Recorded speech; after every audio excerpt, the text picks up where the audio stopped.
नमस्कार, स्वागत है आपका न्यूज इंडिया में। मैं हूं आपके साथ उमंग माथुर। आपको बता दें कि कोरोना और लॉकडाउन के कारण पलायन कर रहे मजदूरों के साथ आज 3 प्रदेशों में बड़े हादसे हुए। मध्य प्रदेश के गुना में बुधवार देर रात 60 से भी अधिक मजदूरों की बस का एक्सीडेंट हो गया। इन हादसों में 8 मजदूरों की मौत हो गई। तो वहीं उत्तर प्रदेश में बस ने मजदूरों को कुचल दिया, जिसमें 6 मजदूरों की मौत हो गई। तो वहीं बिहार में भी 2 मजदूरों की मौत हुई। और पुलिस के मुताबिक बुधवार देर रात गुना के कैंट थाना क्षेत्र में मजदूरों की बस और ट्रक में टक्कर हो गई। इस हादसे में 8 मजदूरों की मौके पर ही मौत हो गई।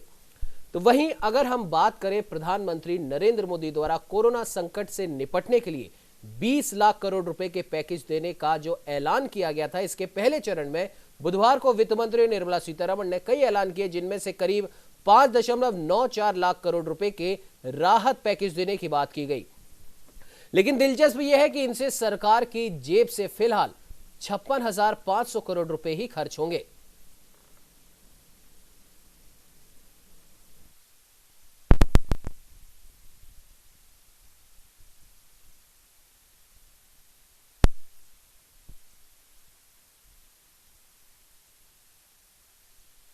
आपको हम बता दें कि उत्तर प्रदेश उत्तराखंड से रेजिडेंट एडिटर गौरव गुप्ता हमारे साथ में जुड़ चुके हैं।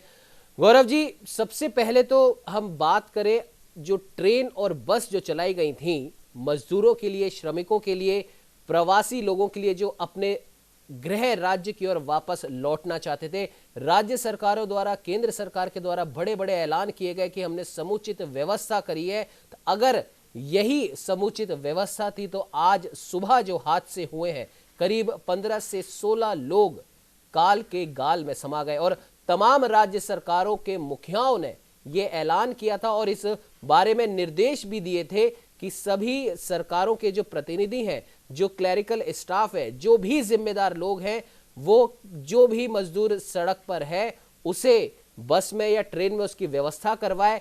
अगर नहीं होती है तो उसे क्वारंटाइन में रखे, खाने पीने की समुचित व्यवस्था करवाए, लेकिन सड़क पर एक भी मजदूर नहीं जाए, क्योंकि सड़क हादसों की देन है। और सबसे बड़ी बात है कि इन्हीं हादसों ने आज 15 लोगों को काल के गाल में समा दिया। गौरव जी, बहुत दुखद हादसा है उमंग, ये पूरी तरह से और साफ तौर पर यह समझा जा सकता है कि हमारी केंद्र सरकार, राज्य सरकार अपनी लाख कोशिश कर लें, मगर धरातल पर जो चीजें देखने को मिलती हैं वो सवाल खड़े करने वाली होती हैं। अभी भी मैं आपको बता दूं कि पूरा देश में जो लोग प्रवासी अलग अलग राज्यों के फंसे हुए हैं उमंग, वो बेहद मुसीबत में है। तमाम यहाँ पर जो ट्रेन काठगोदाम में और देहरादून में आई है, जी इसके अलावा यूपी में भी जो लोग लौट कर आ रहे हैं, वो बता रहे हैं कि कैसे इस लॉकडाउन में उन्होंने जो है अब मौत को कितने नजदीक से देखा है, भूख को कितने नजदीक से देखा है। और मौजूदा समय में सबसे बड़ी बात यह है कि प्रधानमंत्री नरेंद्र मोदी का 5वीं बार देश के नाम संबोधन होता है और देश को बड़ी अपेक्षाएं होती हैं, मगर वो पहले दिन एक हेडलाइन देकर जाते हैं और उसके बाद वित्त मंत्री जो और वित्त राज्य मंत्री वो उस तरीके से, जिस तरीके से आश्वासन देना चाहिए। हमारी तमाम लोगों से बात हुई उमंग, जिनसे हमने पूछा कि उन्हें वित्त मंत्री का, प्रधानमंत्री का और मौजूदा समय में एमएसएमई के लिए जो राहत चीजें दी गई है वो किस तरह से देखते हैं। बड़ी निराशाजनक भाव है लोगों में। इसके बावजूद भी जब देश का इस तरीके से कोशिश की जा रही है आर्थिक चीजों को लाने के लिए, मगर सबसे बड़ी बात यही है कि जब सर्जिकल ऑपरेशन की जरूरत है, जब बॉडी में ऑपरेशन की जरूरत है उमंग, तब होम्योपैथिक की दवाई कैसे काम करेगी। जी जी उमंग। बिल्कुल गौरव जी। और हम आर्थिक पैकेज की भी बात करेंगे, क्योंकि अगर हम गौर से देखें, कई पहले लॉकडाउन से लेकर इस तीसरे लॉकडाउन तक प्रधानमंत्री जब जब भी आए उन्होंने कुछ ना कुछ ऐलान जरूर करे हैं। भले ही वो कोरोना वॉरियर्स का सम्मान देने की बात हो या फिर लॉकडाउन की लक्ष्मण रेखा को ना लांघने की बात हो, तमाम बातों पर देशवासियों ने अमल भी करा। और सबसे बड़ी बात यह है कि अगर हम याद करें दिल्ली और मुंबई की उस घटनाओं को, जहां पर सैकड़ों की संख्या में, हजारों की संख्या में मजदूर, प्रवासी और श्रमिक लोग मौजूद हो गए थे, क्योंकि उन्हें ऐसी खबर मिली थी कि उनके गृह राज्य की ओर ट्रेनें और बसें वहां से चलने वाली है। तो सबसे बड़ी लापरवाही गौरव जी, क्या आपको नहीं लगता कि वहीं से हुई है? क्योंकि पहले लॉकडाउन में प्रधानमंत्री जी ने यह ऐलान किया था कि जो भी जहां पर है वो वहीं रहे। तो इसका मतलब क्या हम ये मान सकते हैं कि राज्य सरकारें विफल हुई हैं इन मजदूरों और प्रवासियों को अपने राज्य में रखने में, पहली बात। दूसरी बात, जब ट्रेनें बसें शुरू कर दी गई हैं तो फिर से राज्य सरकारें विफल हुई हैं सभी लोगों की समुचित व्यवस्था करने में, क्योंकि अगर ऐसा किया जाता तो पहले लॉकडाउन से लेकर अभी तक इतने लोग मौत की गोद में ना सो जाते। गौरव जी। बिल्कुल सही आपके दोनों सवाल हैं कि पहला सवाल यही है कि राज्य सरकारों को जिस तरीके से जिम्मेदारी का निर्वहन शुरुआत से करना चाहिए था। जी। मैं उन राज्यों की भी बात करूंगा उमंग जिन राज्यों में बेहद कम मामले हैं, वहां भी लोगों को जो है लंबे लंबे समय जो है लॉकडाउन के कारण फंसे रहने का काम किया गया। जी। मौजूदा समय में हमें अपने पड़ोसी राज्य नेपाल से सीखना होगा कि अभी भी वहां पर घोर लॉकडाउन के चलते अभी भी मामले 200 पार नहीं जा पाए। तो जी। पूरी तरीके से जिस तरह से हमारे यहाँ मौत का जो परसेंटेज है वो 3.25% से ऊपर हो गया है। इसके अलावा कई देश ऐसे हैं जहां मौत का जो आंकड़ा है वो परसेंट के हिसाब से देखें तो 15% तक भी छू रहा है। तो ऐसे समय में उमंग हमें अपने देश में अब ये स्थिति है कि हमें छूट के बजाय ये देखना होगा कि आखिरकार लोगों की मुसीबतें कम कैसे हों। लोगों को ये कई ऐसे वीडियो हैं उमंग जो विचलित कर दे रहे हैं, जिसमें वो लोग अभी 3 महीने बाद 6 महीने बाद की नहीं सोच रहे हैं। वो कह रहे हैं कि एक डब्बा या एक पैकेट से वो अपने घर की भूख कैसे मिटाएं। ऐसे भी लोगों की संख्या लाखों करोड़ों में है, उनके बारे में भी सोचना होगा। हालांकि राज्य और केंद्र सरकार अपनी तरफ से हम ये नहीं कहेंगे कि कोशिशें नहीं कर रहे हैं, मगर ये कोशिशें धरातल पर जिस मिसकम्युनिकेशन के कारण, क्योंकि अगर प्रशासन पर भी हम देखेंगे तो रात दिन का इतना दबाव है कि कभी आधे से ज्यादा फोर्स रेलवे स्टेशन पर दिखाई देता है उमंग, तो कभी आधे से ज्यादा फोर्स कैंपों में दिखाई देता है। ऐसे समय में सबसे बड़ी एक समस्या ये भी आ रही है उमंग कि जिन लोगों को 14 दिन क्वारंटाइन कराना है, प्रशासन व्यवस्था नहीं कर पा रहा है, तो ऐसे लोग जिनमें बीमारी के लक्षण नहीं है उनको घर जाने की भी इजाजत दे रहा है, जो भी ये तरीका भी बेहद खतरनाक है। जी उमंग। बिल्कुल गौरव जी, आपने सही कहा कि समुचित व्यवस्था करने में कहीं ना कहीं राज्य सरकारें विफल रही हैं। और ये भी हम ऐसे भी ले सकते हैं कि केंद्र ने अगर ये इजाजत दी ट्रेनें चलाने की, बसें चलाने की, तो ये कहीं ना कहीं तमाम राज्य सरकारों का दबाव था, इसीलिए केंद्र ने ऐसी इजाजत दी, गृह मंत्रालय ने ऐसी इजाजत दी। वरना पहले लॉकडाउन में तो ये साफ था कि प्रधानमंत्री जी ने साफ तौर पर यह निर्देशित किया था कि जो जहां पर है वो वहीं रहे। खैर गौरव जी, आप हमारे साथ बने रहिए। हमारे साथ लखनऊ उत्तर प्रदेश से शेखर आनंद त्रिवेदी लाइव जुड़ चुके हैं। शेखर जी, अगर बात की जाए उत्तर प्रदेश के मुख्यमंत्री योगी आदित्यनाथ की, तो आज उन्होंने भी कल हुए वित्त मंत्री के ऐलान के बाद आज उन्होंने कई बड़े ऐलान किए। क्या कुछ कहना चाहेंगे शेखर जी?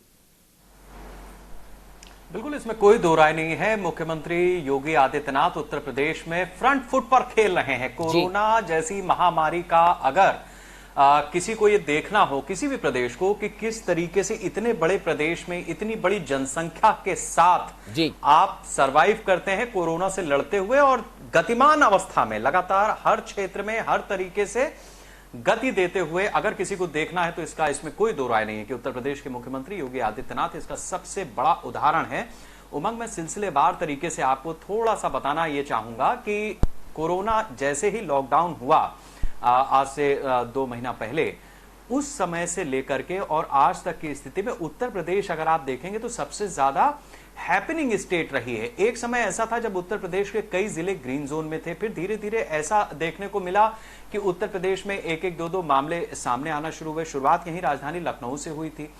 जैसे जैसे मामले सामने आते गए, योगी आदित्यनाथ ने वैसे वैसे अपनी गति को बढ़ा दिया, और गति ऐसी कि उसमें कम्युनिटी किचन से लेकर के लोगों को राहत पहुंचाने से लेकर के, अस्पताल से लेकर के क्वारंटाइन सेंटर, प्रशासनिक अधिकारी, टीम 11 की बैठक वगैरह वगैरह, तो ये सारी चीजें करते हुए उत्तर प्रदेश को मुख्यमंत्री ने उस दिशा में ले जाने का जो अथक प्रयास किया था कि उत्तर प्रदेश की गति ना रुके, वो गतिमान रहा। एक चीज। दूसरा, अब आज आप आइए, जिस तरीके से उत्तर प्रदेश में आज 1600 से लेकर 2000 करोड़ तक का लोन बांटा गया है जी, आप यकीन जानिए कि उत्तर प्रदेश एक ऐसा राज्य है पूरे हिंदुस्तान में जहां पर एमएसएमई सेक्टर सबसे बड़ा है। उमंग, करीब 3 करोड़ लोग ऐसे हैं उत्तर प्रदेश में जो प्रत्यक्ष या अप्रत्यक्ष रूप से, 3 करोड़ एमएसएमई लोग नहीं, 3 करोड़ उद्यम ऐसे हैं जिसमें लोग प्रत्यक्ष या अप्रत्यक्ष रूप से जुड़े हुए हैं। जी। अब स्थिति क्या बनी? ये जो लोन बांटा जा रहा है, ये पैसा कहां से आया? ये हमारा आपका पैसा है, जिसे हम टैक्स पेयर का पैसा कहते हैं, सरकार के पास पहुंचा जी। कोविड फंड के नाम पर केंद्र सरकार को, राज्य सरकार को, मुख्यमंत्री को, इन सब में फंड दिया गया पब्लिक की तरफ से।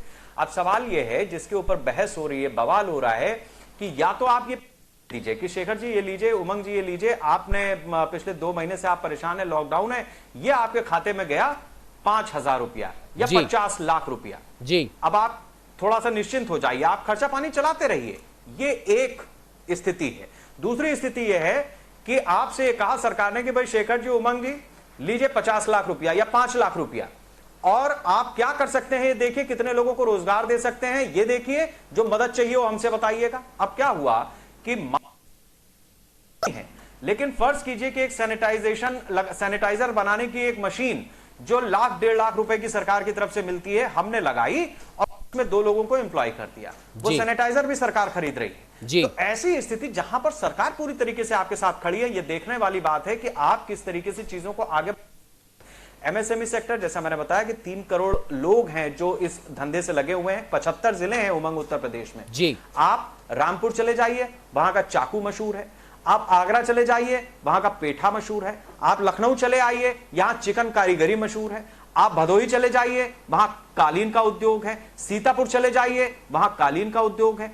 वाराणसी चले जाइए, वहां पर अगरबत्ती, धूपबत्ती का और पूजा पाठ की सामग्री का बहुत बड़ा व्यवसाय, लकड़ी के खिलौने बनाने का बहुत बड़ा व्यवसाय। तो ऐसे उत्तर प्रदेश में उमंग हर जिले में अपनी अपनी उद्योग की पहचान रखने वाले जिले हैं, ये 75 जिले। आप समझिए कि आज जो ये पैसा बांटा गया है, लोन बांटा गया है, इससे वो ऑक्सीजन मिलेगी कि अगर उत्तर प्रदेश का 20-22 करोड़ आदमी इस समय एक साथ खड़ा हो गया, 5-7 करोड़ आदमी जो लगातार सीधे धंधे से जुड़ा हुआ है वो खड़ा हो गया, तो उत्तर प्रदेश को अगला इकोनॉमिक सेंटर बनने से हिंदुस्तान के अंदर कोई ताकत रोक नहीं सकती है। जैसे अब तक ये कहा जाता था कि आर्थिक राजधानी मुंबई है हिंदुस्तान की, आने वाले कल में यह कहा जाएगा कि आर्थिक प्रदेश उत्तर प्रदेश।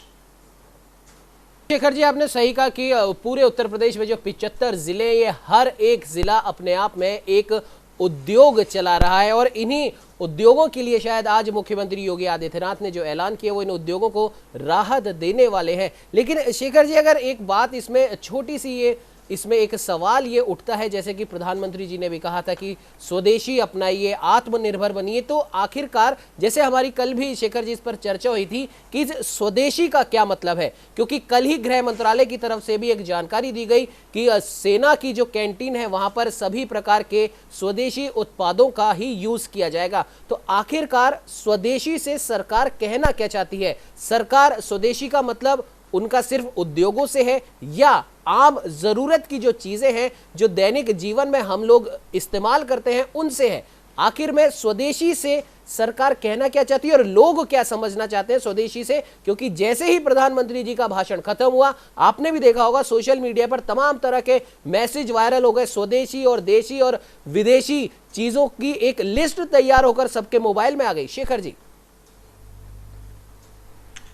बिल्कुल उमंग, आपने बहुत अच्छा सवाल रखा है। इस बात को बहुत सारे लोग पूछ भी रहे हैं, इसमें भी कोई दो राय नहीं है कि स्वदेशी क्या है, विदेशी क्या है, हम इसको कैसे समझें। हमें 2-3 स्तरों पर इस बात को समझना होगा। देखिए, स्वदेशी और विदेशी की परिभाषा करनी है तो सीधी सी बात है कि एक वो कंपनी जो हिंदुस्तान में आती है और यहां पर अपना माल बनाती भी है अगर, तो उसका एक बड़ा हिस्सा मुनाफे का वो अपने देश को भेज देती है। यानी अमेरिकन कोई कंपनी है, हिंदुस्तान में आई, उसने जमीन पर हमारे उद्योग लगाया, यहां पर रोजगार भी दिया, लेकिन जो माल बिका उससे जो मुनाफा हुआ उसमें से एक बड़ा हिस्सा वो अपने देश लेकर के चला गया। ये मामला। दूसरा, कुछ सामान ऐसे जो विदेश में ही बन रहे हैं, किसी दूसरे मुल्क में बन रहे हैं, वो वहां से भारत ने आयात किया और यहां पर कंज्यूमर ने उसको खपा दिया जी। ये मामला हुआ शुद्ध रूप से विदेशी कंपनी जिसको आप करें। अब स्वदेशी क्या है? स्वदेशी वो है जिसे हिंदुस्तान का आदमी हिंदुस्तान के संसाधनों का प्रयोग करते हुए हिंदुस्तान के लोगों के लिए हिंदुस्तान में बनाता है, बेचता है, मुनाफा कमाता है, और उसके बाद वो जो मुनाफे का पैसा है या जो टैक्स है वो वापस हिंदुस्तान के ही काम आता है, यानी घर का पैसा घर में रहता है। इसको साधारण भाषा में अगर समझना हो तो इस तरीके से समझिए। अब मैं आपको इसकी डिटेल्स बताता हूं जी। देखिए, स्वदेशी और विदेशी जो हमारे देश में इस समय मतलब जो बच्चे अभी पैदा हो रहे हैं उनकी तो बात छोड़ दीजिए, वरना जो 25-30 साल के भी उम्र के लोग हैं उमंग, उनसे एक बड़ा आंदोलन हिंदुस्तान में छूट गया है। मतलब वो पैदा ही नहीं हुए या बच्चे रहे होंगे तो उन्होंने देखा नहीं। स्वदेशी आंदोलन 70-80 के दशक का हिंदुस्तान का एक बहुत बड़ा आंदोलन था, और स्वदेशी जागरण मंच, स्वदेशी वस्तुएं क्या हैं क्या नहीं है, हमें क्या खरीदना है क्या नहीं खरीदना है, वगैरह वगैरह, ये बिल्कुल उसी तरीके का आंदोलन था जैसे महात्मा गांधी ने स्वदेशी अपनाने की बात कही थी और अंग्रेजों को भगाने के लिए, मतलब अंग्रेज जो हमारे देश में माल बेच करके मुनाफा ले जा रहे हैं, स्वदेशी अपनाओ, इस तरीके की एक आजादी के बाद का आंदोलन 70-80 के दशक में हमें दिखाई पड़ता है। अब आइए आज की स्थिति में, 90 के दशक में चूंकि हम ग्लोबलाइज्ड हो गए, ग्लोबल इकोनॉमी हमारी हो गई, ग्लोबलाइजेशन के बाद हमारे देश में बहुत सारी विदेशी कंपनियां आई, नरसिम्हा राव ने जिसको लागू किया था, और उसके बाद यहां पर उन्होंने अपने उद्योग धंधे लगाए। उद्योग धंधे लगाने के बाद वो जो माल बनाती हैं वो यहां से यहां पे बिकता है, विदेश में भी जाता है, वगैरह वगैरह, लेकिन उसका बड़ा हिस्सा जो मुनाफे का है वो अपने देश में वो ले जाते हैं।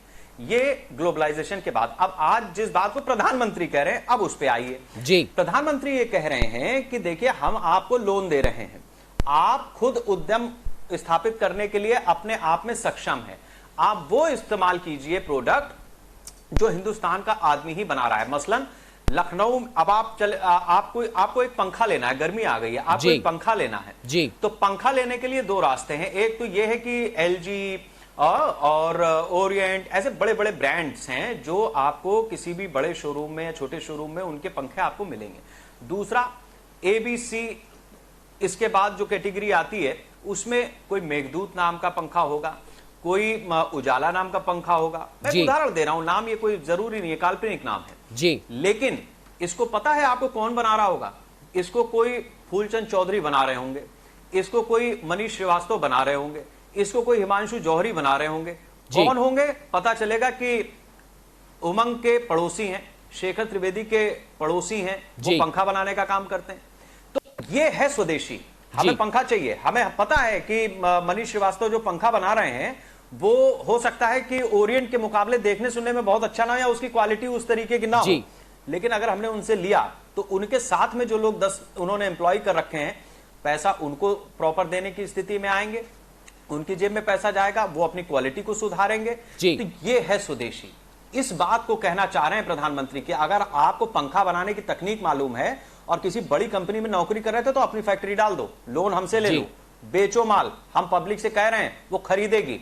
मंजन जो टूथपेस्ट हम लोग करते हैं, एक नाम पतंजलि का बार बार सबकी जुबान पर आ जाता है, लेकिन दूसरा नाम बिल्कुल शेखर जी, यही पर एक सवाल यहां पर भी आता है कि जैसे ही स्वदेशी विदेशी की बात होती है तो सभी की जुबान पर सिर्फ और सिर्फ एक ही नाम आता है, और शायद ये चीज बाबा रामदेव को भी शायद बहुत अच्छे से पता है। इसीलिए प्रधानमंत्री के भाषण के अगले दिन उन्होंने खुद ने अपनी एक लाइव कॉन्फ्रेंस उन्होंने कर दी और उन्होंने अपने ब्रांड का प्रचार करना शुरू कर दिया। क्या कहेंगे इस बारे में? आपको मैं एक पते की बात बताता हूं जी। हाँ देखिए, एक मसाले का नाम मैं बताता हूं, सबने सुना होगा, MDH जी। MDH के मसाले जी, टेलीविजन पर विज्ञापन भी चलता है। आमतौर पर हम लोग इस तरीके से किसी प्रोडक्ट का नाम नहीं लेते हैं, लेकिन MDH मसाले के जो ओनर हैं जी, महाशय जी, उनसे सीखने की जरूरत है हिंदुस्तान को। जब हिंदुस्तान पाकिस्तान का बंटवारा हुआ, ये लाहौर में रहते थे जी, और इनकी वहां पर हट्टी थी, हट्टी कहते हैं दुकान को, जिसमें किराने परचून की दुकान होती है ना, उसको हट्टी कहते हैं जी। तो इनकी वहां पर परचूने की दुकान थी, ये हिंदुस्तान चले आए, इन्होंने यहां पर वही इंग्रेडिएंट्स उठा करके और मसाले बनाना शुरू किए, धीरे धीरे इनका काम बढ़ा, आज हम उसको MDH कहते हैं जी। MDH का फुल फॉर्म है महाशया दी हट्टी जी, महाशया दी हट्टी जी। और महाशया दी हट्टी MDH मसाले की सबसे बड़ी USP जानते हैं क्या है? वो ये है कि वो आज 90-95 साल के बुजुर्ग हैं महाशय जी, और अपने विज्ञापन में खुद आते हैं, कहते हैं मैंने बनाया है, अच्छा है तो मेरा, बुरा है तो मेरा। इसके बाद दूसरा बड़ा उदाहरण हमें बाबा रामदेव का ही देखने को मिलता है जी। आप देखिए, श्री श्री रविशंकर के भी उत्पाद हैं, लेकिन श्री श्री रविशंकर उनको बेचते नजर नहीं आते। क्यों नहीं आते भाई? आप कुंडली जगा सकते हो लोगों की, आप अपना उत्पाद भी बेचो, बाबा जी बेचो, अगर हिंदुस्तान में बना रहे हो, स्वदेशी है तो बेचो, यही समय है। कब बेचोगे जी, बेचो। तो रामदेव ने देखिए वो योग आसन में जो उनकी क्रिया है उसको भी उन्होंने मार्केटाइज किया जी। इसके बाद उन्होंने अच्छे से मार्केटिंग की। मार्केटिंग का जमाना है क्या भाई, जो दिखता है वो बिकता है। आप हमारा फोन, आज आपने हमें लाइव पे बिठा दिया तो जो दिख रहा है वो बिक रहा है, आपको भी पता है। वरना ये बातें बहुत सारे लोग कर रहे होंगे, अपने घर में कर रहे होंगे, किसे पता है। आज न्यूज इंडिया के दर्शक हमारी आपकी चर्चा देख रहे हैं तो ये बात बिक रही है ना, ये बात लोगों के जहन तक जा रही है ना, यही है कामयाबी। आप माल बनाइए, आइए बेचिए। न्यूज इंडिया के प्लेटफॉर्म से मैं आपसे ये पूरी जिम्मेदारी के साथ कहता हूं, आप अगर राजस्थान के रहने वाले हैं, उत्तर प्रदेश के रहने वाले हैं, उत्तराखंड के रहने वाले हैं, आप अपने उत्पाद बनाइए, आप संपर्क कीजिए। हमारे तमाम लोगों के नंबर टेलीविजन पर चलते हैं। हम और आप बैठ करके उस प्रचार का एक मिनिमम रेट तय करेंगे। और इस लॉकडाउन में पूरे देश के साथ हम भी खड़े, न्यूज इंडिया भी खड़ा है। मैं अपनी जिम्मेदारी से आपसे कह रहा हूं, आइए आप उत्पाद बनाइए, हम आपका विज्ञापन करेंगे और जो मुनाफा होगा उसको आपस में बांटेंगे। हम स्वदेशी अपनाएंगे, देश को आगे बढ़ाएंगे। उमंग, बिल्कुल शेखर जी, आपने सही कहा। स्वदेशी का मतलब शायद जो हमारे देशवासी हैं या फिर न्यूज इंडिया के जो तमाम दर्शक हैं, अब उनके मन में भी स्वदेशी और विदेशी के जो कंफ्यूजन चल रहा था प्रधानमंत्री के भाषण के बाद, वो अब शायद कुछ हद तक दूर हो गया होगा। शेखर जी आप हमारे साथ बने रहिए। हमारे साथ रमेश पुरोहित जी राजस्थान जयपुर से लगातार बने हुए हैं। उत्तराखंड उत्तर प्रदेश के रेजिडेंट एडिटर गौरव गुप्ता जी भी हमारे साथ बने हुए हैं। रमेश जी आपके पास आना चाहूंगा। जिस प्रकार से अभी शेखर जी ने भी बताया, गौरव जी ने भी बताया, आर्थिक पैकेज की बात करी, मजदूरों के पलायन की, रास्ते में उनकी दर्दनाक हादसों का शिकार होने की भी बात कही, और साथ ही साथ स्वदेशी और विदेशी की भी बात कही, आत्मनिर्भरता की भी बात कही। आपसे पुरोहित जी हम जानना चाहेंगे, राजस्थान में मुख्यमंत्री अशोक गहलोत और उप मुख्यमंत्री सचिन पायलट ने भी अब स्वदेशी और आत्मनिर्भर वाली प्रधानमंत्री की बात पर, वित्त मंत्री की बात पर अब मनरेगा के तहत काफी बड़े हद तक एक प्लानिंग शुरू कर दी है और मनरेगा को एक उसका सही मुकाम दिलाने की वापस से तैयारियां शुरू कर दी हैं। क्या कहेंगे पुरोहित जी?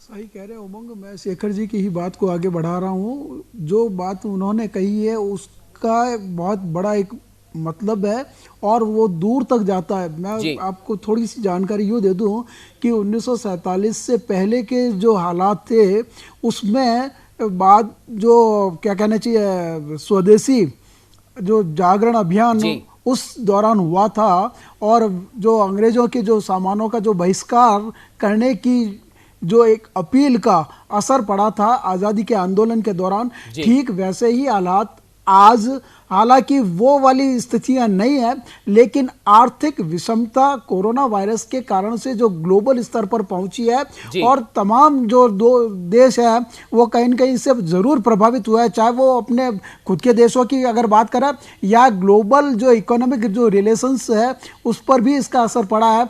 ऐसे में बार बार एक सवाल ये उठता है कि भारत की भूमिका क्या रहनी चाहिए। तो 2014 से लगा करके आज तक भारत ने जो है ग्लोबल मंचों पर जो अपनी एक प्रभावी भूमिका निभाई है उसको जो है क्रियान्वित करने का जो टाइम है वह दरअसल अभी का वक्त आया है कि कोरोना ने कम से कम भारत को एक ऐसी जगह पर ला करके खड़ा कर दिया है कि वह एक बार फिर जो सोने की चिड़िया कहीं गुम हो गई थी वह फिर से यहाँ पर उड़ने को तैयार है। बस ज़रूरत इतनी सी थी कि उसकी जो है पहल कहाँ से हो और कैसे हो। 20 लाख करोड़ का जो एक पैकेज जो केंद्र सरकार ने जारी किया है उसका मतलब भी, और नरेंद्र मोदी ने जो स्वदेशी अपनाओ की जो बात कही है वो आज़ादी के आंदोलन के बाद की जो है सबसे बड़ी अगर उपलब्धि कही जाएगी। अगर आर्थिक रिफॉर्म्स की अगर हम बात करें जो 1990 के दशक के बाद में शुरू हुए थे उसमें आज जो है स्वदेशी अपनाओ का जो मंत्र है वह एक बार फिर ग्लोबल स्तर पर जो है भारत को अपनी जो है प्रभुता को कायम करने का एक अवसर लेकर आया है। इसीलिए बार बार ये कहा जा रहा है कि कैसे है जो भारत अपनी जो है प्रभावी भूमिका निभाएगा इसमें। तो निश्चित रूप से जो हिंदुस्तान की एक जो डाइवर्सिटी है और हर अलग अलग प्रांत की अपनी एक खूबसूरती है, वहाँ के उद्योग धंधों की खूबसूरती है, वहाँ के मानव स्वभाव की खूबसूरती है, वो सारे मिलकर के अगर अब इस एक अभियान को लेकर के चले कि स्वदेशी जो अपना करके, चाहे वो इंडस्ट्री में हो, चाहे मैकेनिज्म में हो, चाहे विचार में हो, चाहे अपने काम काज के तौर तरीकों में हो, जीवन के हर स्तर पर स्वदेशी का अगर मूल मंत्र अगर अपना करके हम आगे बढ़ते हैं तो यह कोई मुश्किल टास्क नहीं है कि आने वाले जो वक्त है, और मैं तो बार बार कह रहा हूँ कि यह जो अवसर जो मिला है इसको बुनाने के लिए भारत ने जो तैयारी की है वह अभूतपूर्व तैयारी है। उसी का ही परिणाम है कि आर्थिक पैकेज उन लोगों के लिए ज़्यादा है जो एमएसएमई सेक्टर में है और जो स्थानीय स्तर पर ग्राउंड लेवल पर जो काम करने वाले जो लोग हैं, और ग्राउंड लेवल पर जो इंडस्ट्री, बिजनेस, व्यवसाय और मानव संसाधन का उपयोग करने का जो वक्त है वह अब आया है। लिहाजा उसका अगर भरपूर अगर दोहन किया जाए, पैसों का उपयोग किया जाए, साथ में मानव संसाधन का भी उपयोग किया जाए, तो निश्चित रूप से ये जो आने वाले जो 4-6 महीने जो भारत के लिए है एक अभूतपूर्व, एक अलग तरह की तस्वीर उभरने वाली है। और उसमें भी अगर आप ब्रांडिंग साथ में अगर जोड़ दी जाएगी तो वह ग्लोबल स्तर पर हो जाएगा। तो निश्चित रूप से भारत के जो प्रोडक्ट है वो दुनिया में किसी भी और जो कंपनी, जो ब्रांडेड कंपनियां की जब हम नाम लेते हैं उससे कोई कमज़ोर नहीं है, चाहे वह क्वालिटी के लिहाज से हो। तो हमारे लिए एक बेहतर उपाय अब आते हैं राजस्थान के संदर्भ में। तो राजस्थान भी भौगोलिक दृष्टि से भी अगर देखा जाए तो बहुत विविधता पूर्ण प्रदेश है। पश्चिमी राजस्थान है और पूर्वी राजस्थान है, रात दिन का अंतर है, लेकिन यहाँ की जो डाइवर्सिटी है यही इसकी खूबसूरती है।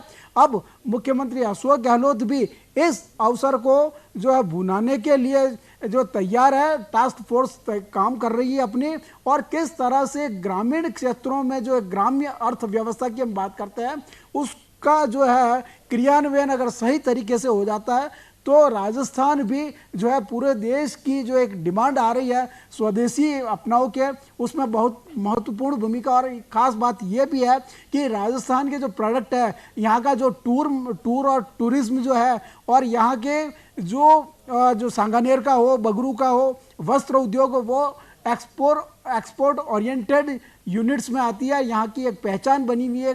तो अब अगर इस काम को ही अगर आगे बढ़ा दिया जाएगा और एक मन, प्राण और चेतना के साथ में अगर काम किया जाए तो निश्चित रूप से ये जो अवसर जो मिला है कोरोना काल के दौरान का, उसका भरपूर उपयोग करके हम बहुत आगे बढ़ सकते हैं। और खास बात, एक बात बता दूं मैं कि पर्यटन, कुटीर और लघु उद्योग और हस्तशिल्प, हमारे राजस्थान की खूबसूरती यही है कि यहाँ के हर 10 कोस के बाद में आपका खान पान बदल जाता है, वेशभूषा भी बदल जाती है।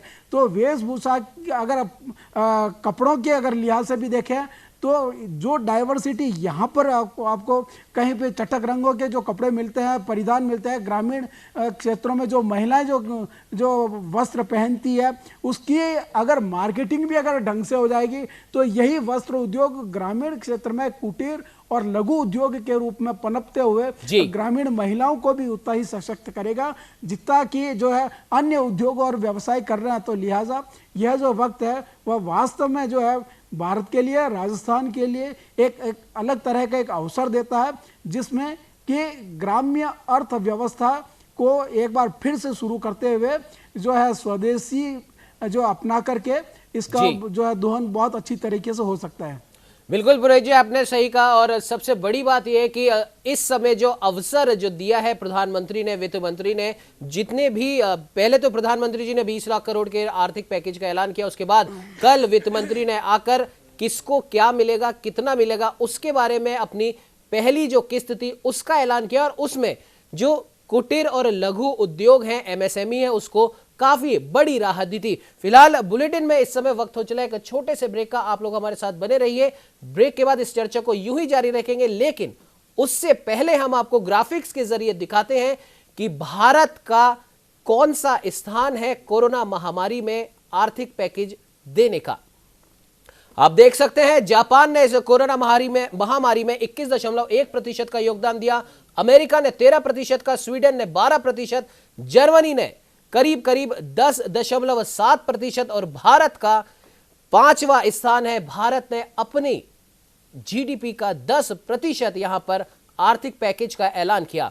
फ्रांस ने 9.3%, और अगर हम बात करें स्पेन की तो 7.3%, इटली ने 5.7%, यूनाइटेड किंगडम ने 5%, और चीन ने, जहां से यह वायरस फैला, सबसे पहले जो प्रभावित हुआ और सबसे पहले ही जो ऐलान कर रहा है कि हम इससे लगभग मुक्त हो गए हैं, उसने 3.8%। तो अब चलते हैं ब्रेक की ओर और ब्रेक के बाद इस चर्चा को यूं ही जारी रखेंगे।